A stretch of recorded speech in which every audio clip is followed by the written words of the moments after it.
Merci, M. Deslauriers, merci infiniment. Et bonsoir à tous. Alors, mesdames, messieurs, bonsoir et bienvenue. Comme on vous l'a dit, je suis Marc Laurendeau, journaliste, et depuis quelques années, bien modestement, je contribue à soutenir la Fondation Jeunes et Société parce que son travail vise à soutenir une plus grande justice sociale, amène des centaines de jeunes à s'ouvrir au monde et à se rapprocher étroitement des populations locales en leur portant assistance. Il s'agit d'un concept basé sur le partage, l'échange et la solidarité.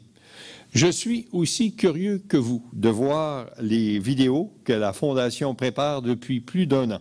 Ils sont le fruit d'une réflexion et d'une mise en œuvre qui partait de l'intention de mieux communiquer et de le faire de façon moderne.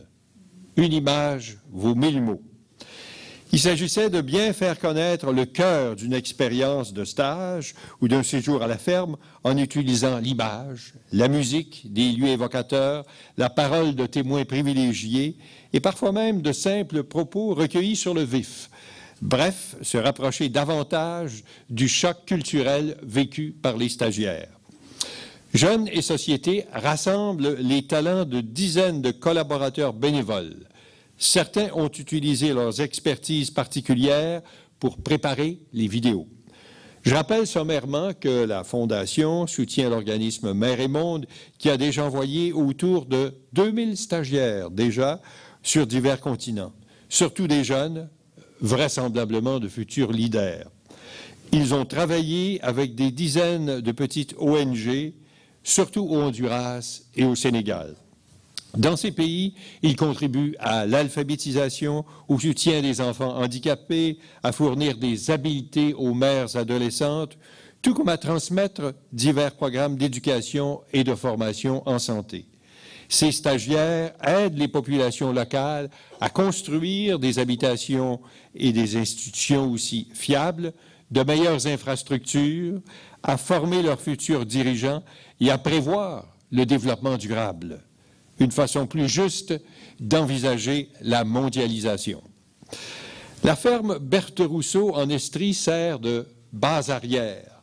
On y forme de futurs stagiaires de Mère et Monde. Elle continue aussi à accueillir dans un environnement simple et convivial des personnes fragilisées et à la recherche de leur équilibre personnel.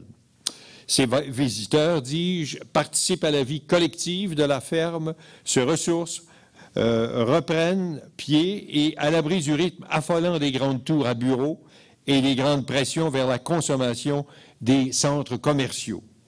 On l'a souligné, la ferme Berthe Rousseau, c'est la porte de secours, c'est l'antidote au suicide et c'est le lieu de résistance au capitalisme effréné. Un mot sur les vidéos.